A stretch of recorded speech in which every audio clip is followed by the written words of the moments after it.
She grew up the seventh of 9 children in Detroit, where her father ran a neighborhood grocery store.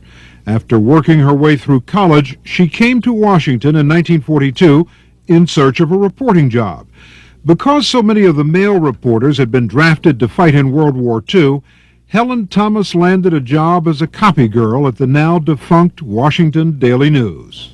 I made $17.50 a week, and I thought I had arrived. Do you want some coffee? Would you like me to cut the copy? I mean, I was just so happy to be there, and was you really weren't felt a it was reporter. the foot in the door. No, then I became a cub reporter on the news, and then went to UPI. She paid her dues at United Press for 17 years before virtually assigning herself in 1960 to cover Mrs. Kennedy and her children at the White House. I heard this one story that you called Pierre Salinger in the middle of the night. Caroline Kennedy's hamster had died. Right now I might say what, but at that time I was fear and trepidation. I was certainly didn't want to be dismissed from the White House staff for not asking the most important question of the day. What time was it? About 3 o'clock in the morning, he claims. I don't deny it.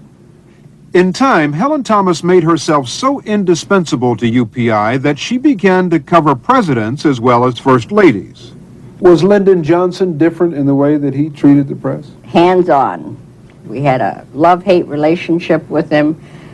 He always wanted people around, and sometimes reporters were people. He blew a whistle. We marched with him, the Baton Death Marches, round and round the White House South Lawn. And he would just talk policy? Everything. And it was a massive catharsis of everything on his mind. In 1974, she was promoted to White House bureau chief for UPI and continued to chase down presidents, first Ford and then Carter.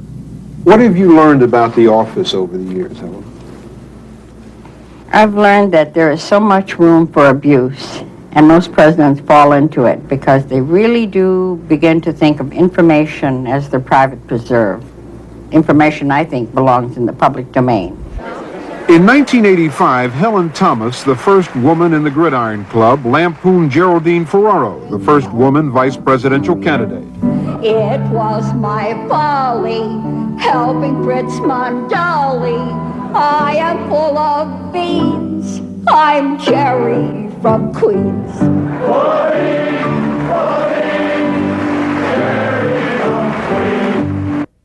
And now I'll take your question, Helen. Mr. President, in the recent past, there was an administration whose byword was, watch what we do, not what we say. How would you assess the credibility of your own administration? Reagan was the 6th president Thomas covered, and he was subjected to the same treatment as his predecessors.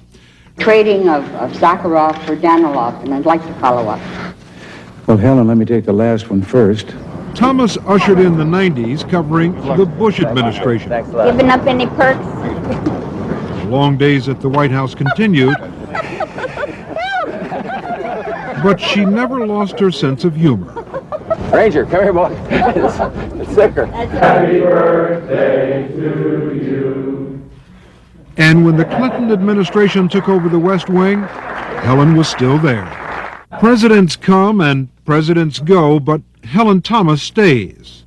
After 37 years at the White House, she is still famous for being the first one in the morning and the last to leave at night.